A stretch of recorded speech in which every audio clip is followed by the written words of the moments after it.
The Manipulate Bones tool. To utilize the Manipulate Bones tool, you're going to need a character that is rigged with bones or create one yourself. And you will also need to have the correct layer selected or this tool will be grayed out. Right now I have no bones on this shape, so what I'm going to do is load a pre-existing character from the library. So I'm going to go to Windows Library here and load up a bunch of pre-existing content that's shipped with Anime Studio Debut. There's a lot of great characters here. I'm going to go to New Characters and load Anime Boy, which is the default character for Anime Studio Debut. I can either use the double check mark here to add the character to the scene, or I can just drag and drop them over. I'd explore around through the library. There's a lot of other props, scenes, effects, movies, you name it, that you can load into your scene and use for different animations and get an idea of what you can do in Anime Studio.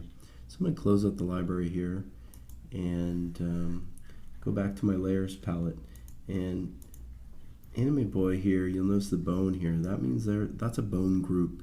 And these bones that you can see here on the character are controlling all these layers underneath it. So if I go over here and make sure the Manipulate Bones tool is selected, I come back and can start moving my bones around on this character.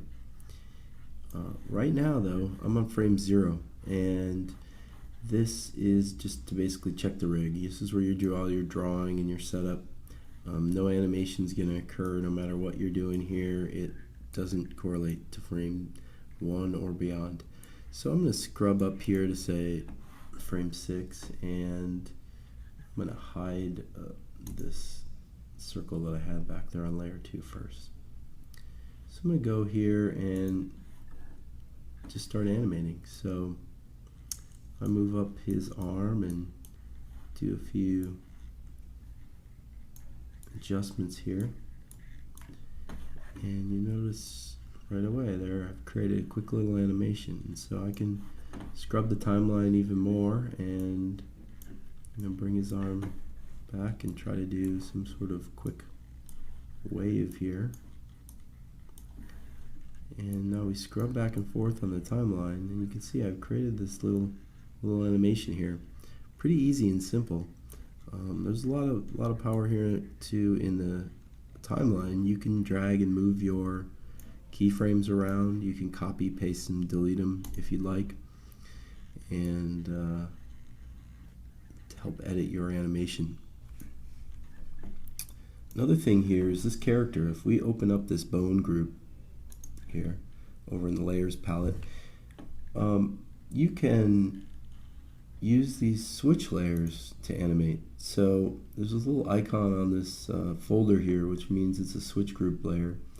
And if I right click on it, I have a choice of all these different layers that are within that folder to switch the mouth.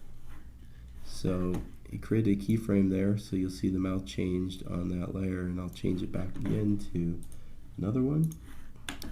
And here we've created a little animation where we could have him talking.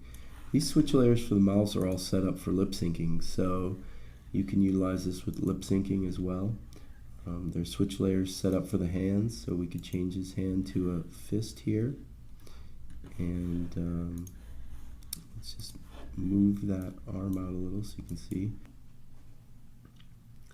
That was some basics of the Manipulate Bones tool, as well as working with the layers palette and bone groups and switch layer groups.